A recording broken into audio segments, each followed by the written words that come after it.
Mr. Speaker, tired of the hustle and bustle of the life in the Big Apple, exhausted by the pollution, crime, and noise of the city? The solution for you is the all-inclusive Roxham package.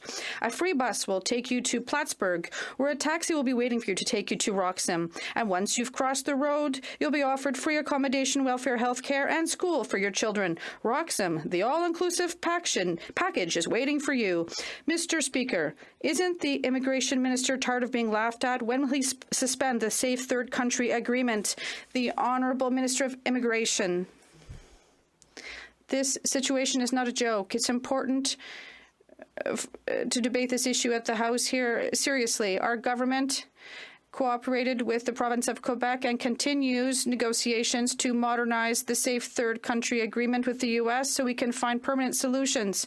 Mr. Speaker, my colleague is looking for disputes, but I'm putting forward their solutions. The honourable member for Lac-Saint-Jean, we have to be serious. We have a moral duty to welcome asylum seekers. It's a matter of humanity. If someone's life is in danger in their home country, we must respond to their call for help. But what's happening with Roxham Road is ridiculous.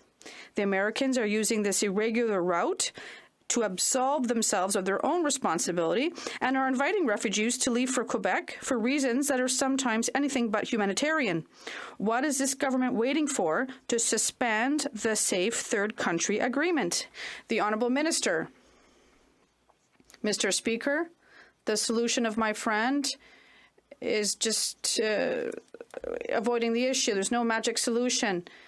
We need serious solutions.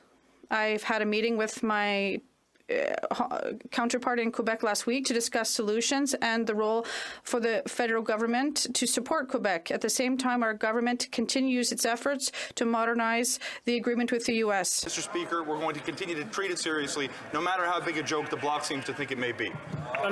The honourable member for Lac-Saint-Jean. Mr. Speaker, the Minister of Immigration doesn't think it's a serious thing, but it's also a tragedy. La Presse revealed this morning that dozens of children are crossing alone in Roxham. Children as young as 10 years old are unaccompanied. This is not a joke. The government has known this for years. In 2018, they even added a team to deal with these children, minors who are crossing the road in the forest in winter, risking their lives. It's absolutely irresponsible. What will have to happen for this government to find a safe way to receive asylum seekers, including these children? The Honourable Minister of Canadian Heritage. Mr. Speaker, my colleague is right in terms of what he said, but it begs question about his first question.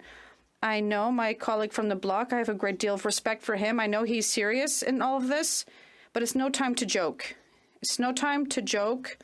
When he said his first question, we know there are children crossing the road alone. We're talking about men and women and children that are leaving their country under very difficult conditions, and it's no time to joke.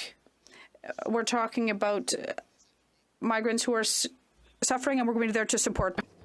Mr. Speaker, we've been trying to get this Prime Minister to understand since 2017 that he needs to renegotiate the Safe Third Country Agreement with the United States to resolve the situation at Roxham Road. But instead of taking this situation seriously, he lets it fester. And now we learn that New York City is offering free bus tickets to migrants heading north to seek asylum in Canada, Roxham Road. Why won't the Prime Minister take responsibility for his failure to close the Roxham crossing so we can help people who are legally waiting in Canada's immigration backlog to get in? The Honourable Minister for Immigration. I assure the honourable member that we're taking the issue very seriously and are working to verify the claims that were reported in the Post just a few days ago. The reality is the long-term solution is being negotiated with the United States through the modernization of the Safe Third Country Agreement, and we're working very closely with our provincial counterparts in the meantime to ensure that as they work to support some of the vulnerable people who've made their way into communities, that their basic needs are being met. Speaking of their needs being met, Mr. Speaker, I would point out to the honourable member that it is one of his colleagues on that side of the House that refused service to a vulnerable person on the basis that they sought asylum in Canada in an irregular way. We need to treat these issues with compassion in all moments, and we'll continue to do so on this side of the House.